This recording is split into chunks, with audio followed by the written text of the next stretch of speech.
দর্শক দেখতে পাচ্ছেন সেই গাজীপুর ইমামকে পিটিয়ে হত্যা করা বা প্রশাসনের অবহেলার কারণে যে হত্যা করার যে ঘটনাকে কেন্দ্র করে আজকের যে আবামর সুন্নি জনতা ইসলামী ছাত্র সেনা বা প্রত্যেক মুসলমান নিজ নিজ দায়িত্বে ঢাকা স্বরাষ্ট্র উপদেষ্টার বাসভবন ঘেরাও করার করতেছিল। আপনারা আমাদের ভিডিও ক্লিপে দেখতে পাচ্ছেন সেই ঘেরাওকে পুলিশ ব্যারিকেড দেওয়াতে সবাই ব্যারিকেড অতিক্রম করে কিন্তু স্বরাষ্ট্র উপদেষ্টার বাসভবনে অতিক্রম করতেছে আপনারা দেখেন। এবং সেই আবাবর সুন্নি জনতার একটাই দাবি যে রইস হত্যা, আমার ভাই রইস হত্যার বিচার চাই।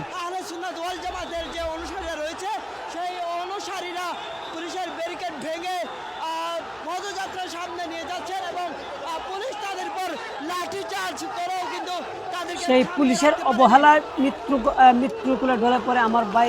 আজকে তারা আমার ভাই খবরে তারা কেন বাহিরে সেই স্লোগান নিয়ে স্বরাষ্ট্র উপদেষ্টার বাসভবন ঘেরাও করায় পুলিশের ব্যারিকেড ভেঙে অতিক্রম করে আবামর সুন্নি মুসলিম জনতা ইসলামী ছাত্র সেনা ইত্যাদি তারা ব্যারিকেড ভেঙে দিয়ে কিন্তু স্বরাষ্ট্র উপদেষ্টার বাসভবন ঘেরাও করতেছে। আর ইসলামিক সুন্নি মানে নিরীহ সুন্নি মানে শান্তপ্রিয় সংগঠন, সেই সুন্নি আবামর সুন্নি জনতা পুলিশ লাঠিচার্জ করছে। আপনারা আমার ভিডিও স্ক্রিনে দেখেন এবং সবাই শেয়ার করে দেন, ভিডিও সবাই শেয়ার করে দেন এবং লাইক ফলো দিয়ে আমার সঙ্গে থাকেন। দেখছেন না সুন্নি জনতা কি করতে পারে? সুন্নি জনতা রাজপথ ছাড়বে না সেই পর্যন্ত আমার ভাইয়ের বিচার না হয়। আমার ভাইয়ের বিচার করতেই হবে। এই পুলিশটি কিভাবে পারলি এত নিষ্ঠুর কাজটা করতে? প্রত্যেকে নিজ দায়িত্ব থেকে আমার ভিডিওটি শেয়ার করে দেন, প্রত্যেকে শেয়ার করে দেন এবং নিজ নিজ দায়িত্ব থেকে কাজ করে যান।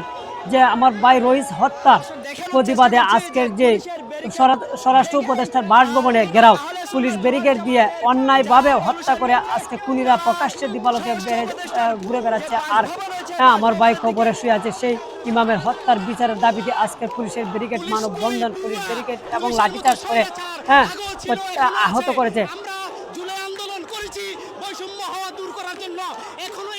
সেই হত্যার বিচারের দাবিতে ঢাকা রাজপথে এমনকি সারা বাংলাদেশে প্রত্যেকটি জেলায় ইউনিয়নে প্রত্যেকটি রাজপথে স্লোগান একটাই, রইস ভাই আমার ভাই রইসের হত্যার বিচারের দাবিতে।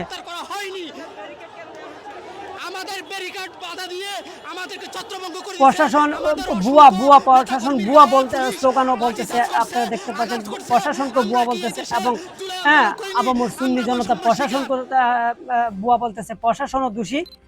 গাজীপুরের যে কর্তব্য পরিণত পুলিশ অফিসার ছিলেন তিনিও কিন্তু সহযোগিতার কারণে আজকে আমার ভাই রয়েছে হত্যা করেছে, তা আপনারা দেখতে পাচ্ছেন। আপনারা অবশ্যই আমার ক্লিপে দেখেন এবং ভিডিওটি প্রচুর পরিমাণে শেয়ার করে দেন, প্রচুর পরিমাণে শেয়ার করে দেন।